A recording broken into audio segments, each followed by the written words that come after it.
Hello students, one more time I'm ready to train your brain. Are you? Okay.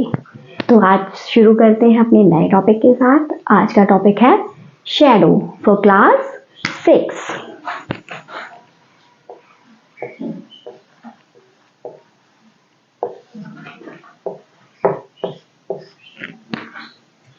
इस topic को समझने के लिए सबसे पहले हमें ये समझना होगा कि शैडो वर्ड कहाँ से आया है। शैडो वर्ड जो है शेड वर्ड से आया है। शेड वर्ड से बना है SHAD शेड। शेड मीन्स होता है डार्क एरिया, यानी कि जो डार्क एरिया है उसको शैडो बोल दिया शेड से, यानी कि वह किसी चीज की छाया या परछाई। इसको हिंदी में बोलते हैं शैडो को परछाई। तो इतना तो आप जानते हैं कि कोई भी ऑब्जेक्ट जब लाइट के रास्ते में आता है तो दूसरी ओर उसकी शैडो बनती है। लेकिन ऐसा क्यों होता है, इसका क्या कारण है, ये सब मैं आपको पहले बताती हूँ। तो सबसे पहले आपको ये जानना होगा कि लाइट जो है वो कैसे ट्रैवल करता है। तो लाइट जो है वो लाइट बीम के रूप में ट्रैवल करता है। लाइट को हिंदी में प्रकाश बोलते हैं ना। तो जो सन से जो हमारे पास लाइट आ रही है वो प्रकाश पुंज के रूप में आती है, यानी लाइट बीम के रूप में आती है। लाइट बीम, और लाइट बीम जो बिल्कुल माइनर सी लाइट बीम होती है, बिल्कुल पतली सी लाइट बीम, उसको हम बोलते हैं रे। यानी लाइट जो है किरणों के रूप में ट्रैवल करती है, किरणों के रूप में चल के हमारे पास तक आती है। और अगर ज़्यादा, जैसे कि टॉर्च लाइट आपने देखा होगा डार्क रूम में, तो जब आप टॉर्च लाइट देखते हैं तो क्या आपको फोकस से निकलता दिखाई देता है उससे, तो वो हो गया लाइट बीम। और अगर किसी पिन से छेद कर दें कार्डबोर्ड में और उसको डार्क रूम में रख दें खिड़की पे, तो आपको क्या उसमें से लाइट रे आती हुई दिखाई, पतली सी बीम आएगी ना, तो वो रे हो गई।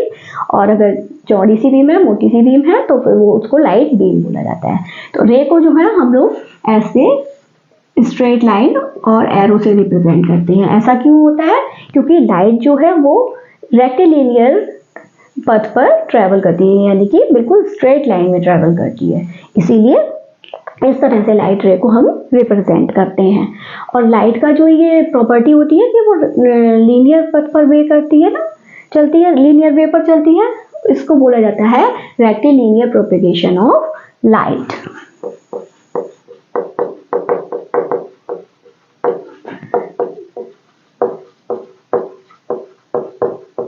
रेक्टिलिनियर प्रोपेगेशन ऑफ लाइट किसको बोलते हैं, लाइट की वह प्रॉपर्टी जिससे कि पता चलता है कि लाइट जो है एक रेक्टिलिनियर पथ पर ट्रैवल करती है। अच्छा, इसको समझने के लिए आप एक एक्टिविटी समझिए। आप एक रबर ट्यूब लीजिए या कुछ पाइप का टुकड़ा लीजिए लगभग 1 फुट का, और उससे आप एक आंख से देखिए तो आपको उसके आर पार दिखाई देगा, या जो भी ऑब्जेक्ट आपके सामने रखा हुआ है वो आपको दिखाई देगा। तो अगर आप उसको ऐसे सीधा करके देख रहे हैं ना, तो यहाँ पर मान लीजिए कोई ऑब्जेक्ट है, ये ऑब्जेक्ट है, ये आपको दिखाई देगा, यहाँ पर आपकी आई है। लेकिन अब अगर आप इस रबर ट्यूब को थोड़ा सा बैंड करके देखेंगे, ये देखिए इस तरह से बैंड करके देखेंगे अगर यहाँ से, और ऑब्जेक्ट आपका यहाँ पर रखा हुआ है, तो आप करके देख सकते हैं इसको, इस एक्टिविटी को आप करके भी देख सकते हैं घर पे। तो आपको क्या होगा, इस रबर ट्यूब में से दूसरी तरफ आपको कुछ भी नहीं दिखाई देगा। तो ऐसा क्यों, क्योंकि लाइट जो है वो स्ट्रेट लाइन में ट्रेवल करती है, और अब ये जो है पथ जो है वो कैसा हो गया, कर्व्ड हो गया। इसीलिए आपको दूसरी तरफ रखे हुए ऑब्जेक्ट नहीं दिख रहे, क्योंकि उनका रिफ्लेक्शन आपके आई कॉन्टेक्ट में नहीं पहुंच रहा है। ये मैं लास्ट वीडियो में आपको बता चुकी हूँ लाइट वाले में, कि जब ऑब्जेक्ट का रिफ्लेक्शन हमारे आई कांटेक्ट में पहुंचता है तभी वो हमें विजिबल होते हैं। तो इतना आपको समझ आया।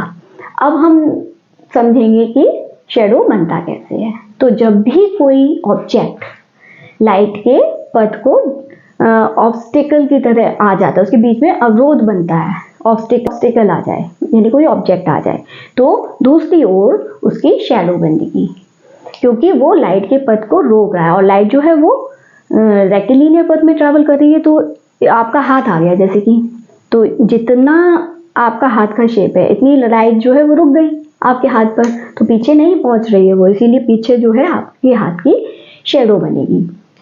तो शेडो की कुछ प्रॉपर्टीज को हम यहाँ पर डिस्कस करते हुए चलेंगे और शेडो के बारे में समझेंगे। तो सबसे पहली प्रॉपर्टी यही है कि शेडो जो है वो किसी ओपेक ऑब्जेक्ट आएगा जब लाइट के रास्ते में, तभी बनेगी। 3 तरह के ऑब्जेक्ट पढ़ाए थे ना मैंने आपको, कौन कौन से? Opaque, transparent and translucent.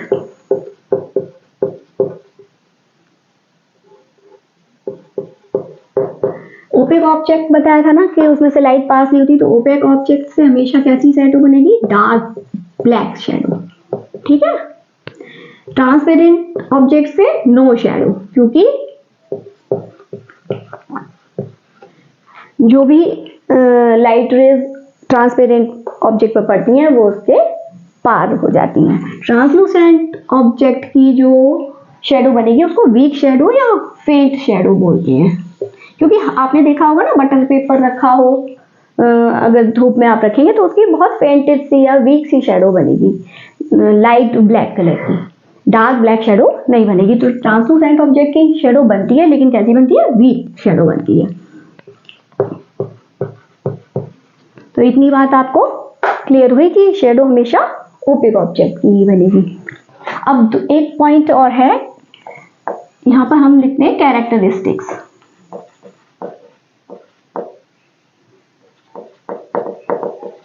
Characteristics of shadow.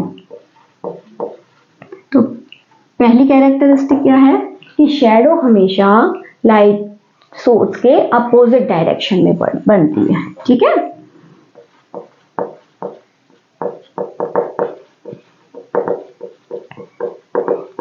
Opposite direction of light source.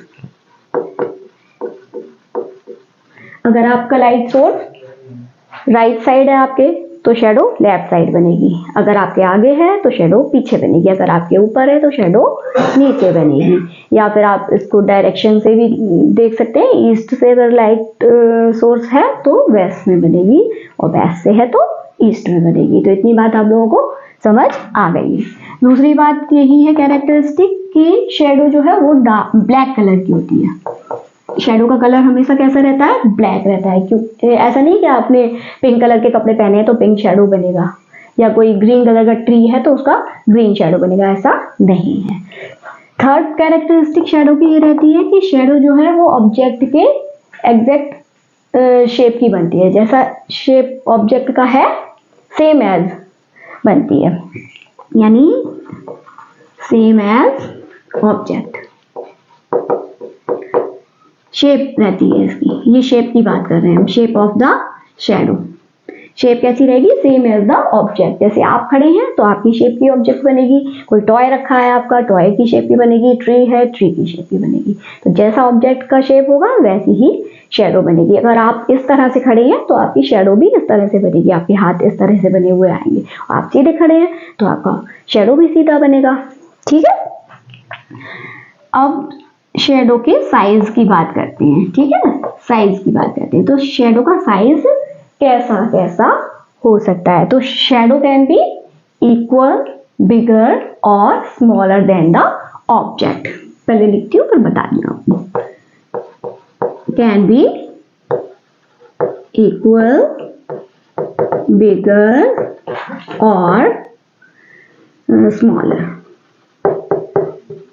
Smaller than the object. कैसे? इसको समझिए। लाइट सोर्स की डायरेक्शन और लाइट सोर्स की ऑब्जेक्ट से दूरी पर ये डिपेंड करता है कि शेडो आपकी कैसी बनेगी। इसको मैं आपको समझाती हूँ थोड़ा सा एक्टिविटी के थ्रू। देखिए, आप सनलाइट में भी शेडो बनती है। पहले साइज का समझते हैं कि लाइट सोर्स की दूरी का समझते हैं। जैसे कि आप खड़े हैं सनलाइट में, ठीक है, ये आप खड़े हैं, ये कोई ऑब्जेक्ट है, या आप खड़े हैं। ये सन की पोजीशन दिन में 3 बार चेंज होती है ना। ये मॉर्निंग हो गया, ये हो गया नून, और ये हो गया इवनिंग पोजीशन सन की। ये सन है, ठीक है। अब आप इसमें ये समझिए, कभी आपने नोटिस किया है ना, ये मॉर्निंग आवर्स में आप अगर ग्राउंड में खड़े हैं तो आपकी शेडो कैसी ऐसी लंबी सी बनेगी, और जब नून में होंगे आप देखिएगा, कभी नोटिस कीजिए, जब बिल्कुल ओवरहेड होगा आपके सन, जैसे कि 12 o'clock अबाउट, तो आपकी शेडो आपके पैरों की तरफ बिल्कुल छोटी सी नीचे बनेगी, क्योंकि लाइट सोर्स आपका यहाँ है, तो शेडो कैसी बनेगी, नीचे बनेगी ना। और इवनिंग आवर्स में फिर से क्या होगा, सन का डायरेक्शन चेंज होगा ना, नीचे आ जाता है सन, वेस्ट साइड में पहुंच जाता है, तो फिर से शेडो कैसी हो जाएगी, स्लैंटिंग रेज पड़ेगी ना आपके ऊपर, तो शेडो बनेगी लंबी सी। तो यही एक बात रहती है ना कि ये पोजीशन चेंज होने के ऊपर हो गया कि जिस पोजीशन में। दूसरी बात कि अगर लाइट सोर्स को आप ऑब्जेक्ट के पास लाते जाएंगे तो शेडो थोड़ा छोटा बनेगा, और जैसे जैसे लाइट सोर्स ऑब्जेक्ट से दूर होता जाएगा शेडो का साइज थोड़ा बड़ा होता जाएगा। ये आप प्रैक्टिकल करके भी देख सकते हैं, एक्टिविटी करके, जैसे किसी रूम में, डार्क रूम में आप एक टॉर्च लीजिए और पीछे कोई कार्डबोर्ड लगा लीजिए और बीच में कोई ऑब्जेक्ट रख दीजिए, अपना टॉय रख दीजिए या कोई भी ऑब्जेक्ट रख सकते हैं आप। तो जब आप टॉर्च से उस पर लाइट फोकस डालेंगे तो क्या होगा, आपके कार्डबोर्ड पर आपके ऑब्जेक्ट का शेडो आएगा। जैसे जैसे आप टॉर्च को थोड़ा पीछे ले जाएंगे तो आप नोटिस करेंगे शेडो बड़ा होता जा रहा है और उसका कलर भी थोड़ा सा फेंट हो जाएगा, और जैसे जैसे आप लाएंगे टॉर्च को पास उस ऑब्जेक्ट के, तो शेडो जो है वो थोड़ा छोटा होता जाएगा और कलर हो जाएगा उसका डार्क। यहाँ पे एक बात और समझने की है, मैंने कार्डबोर्ड इसलिए बोला क्योंकि शेडो तो किसी दीवार पे भी बन सकता था, लेकिन कार्डबोर्ड मैंने इसलिए बोला कि जिस स्क्रीन पे आपको शेडो बन के तैयार मिल रहा है उस स्क्रीन को भी अगर आप डिस्टर्ब करेंगे या आगे पीछे करेंगे तो शेडो के साइज पर फर्क पड़ता है। आप देखेंगे कि जैसे जैसे आप कार्डबोर्ड को थोड़ा पीछे लेते जा रहे हैं उस ऑब्जेक्ट से, आपका लाइट सोर्स वहीं है, अब लाइट सोर्स को डिस्टर्ब नहीं करना है, जहां आपका लाइट सोर्स है वहीं रखिए, शेडो का जो स्क्रीन है आपका कार्डबोर्ड उसको थोड़ा थोड़ा पीछे लेके जाइए। तो आप देखेंगे पहले तो आपका जो है वो शेडो जो होगा वो थोड़ा बिगर होता जाएगा और उसका कलर भी फेंट होता जाएगा, वीक शेडो बनना शुरू होगा, और जैसे जैसे अगर आप बहुत बहुत दूर ले जाएंगे उस स्क्रीन को तो आपकी स्क्रीन पर शेडो बनना ही बंद हो जाएगा। तो ये भी एक रीजन होता है कि अगर आपके शेडो को स्क्रीन बहुत बहुत दूर है अगर शेडो से, तो ऑब्जेक्ट से, तो शेडो नहीं बनेगा। यही कारण है कि जब चिड़िया आसमान में उड़ती है ना, बर्ड्स या फिर एरोप्लेन आसमान में उड़ रहा है, तो उनका शेडो कभी भी आपको जमीन पर दिखाई नहीं देगा, क्योंकि जमीन जो है वो स्क्रीन का काम करती है और वो जो ऑब्जेक्ट है वो बहुत बहुत दूर है स्क्रीन से, इसीलिए उनका शेडो जमीन पर आपको नहीं मिलेगा। जबकि आप एरोड्रम पर एयरप्लेन खड़ा है उसका शेडो बनेगा, कोई बर्ड अगर मतलब अर्थ के पास आसपास फ्लाई कर रही है या फिर बैठी हुई है तो उसका शेडो आपको दिखाई देगा। तो इतना आपको समझ आया होगा शेडो के बारे में।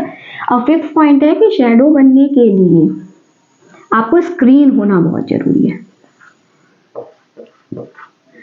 शेडो आपको एक स्क्रीन पर ही मिलेगा, या वो स्क्रीन आपका जमीन भी हो सकता है, ब्रिक बॉल भी हो सकता है, या कोई ऑब्जेक्ट रखा है वो भी हो सकता है, जैसे मेरे हाथ का शेडो शायद आपको दिखाई दे रहा होगा इससे बन रहा है, तो ये बोर्ड भी एक स्क्रीन का काम कर रहा है। तो शेडो बनने के लिए स्क्रीन भी बहुत जरूरी है।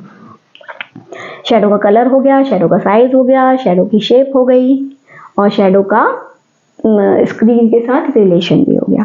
अब शेडो बनने के लिए जो 3 इंपॉर्टेंट चीजें हैं वो क्या है, तो number 1 light source. Light source होगा तभी शेडो बनेगा, अंधेरे में तो शेडो नहीं बनता ना। सेकंड ओपेक ऑब्जेक्ट,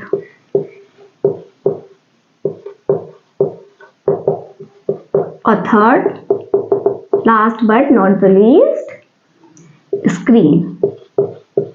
ये 3 चीजें जब होंगी तभी शेडो फॉर्म होगा, तभी शेडो कास्ट होगा।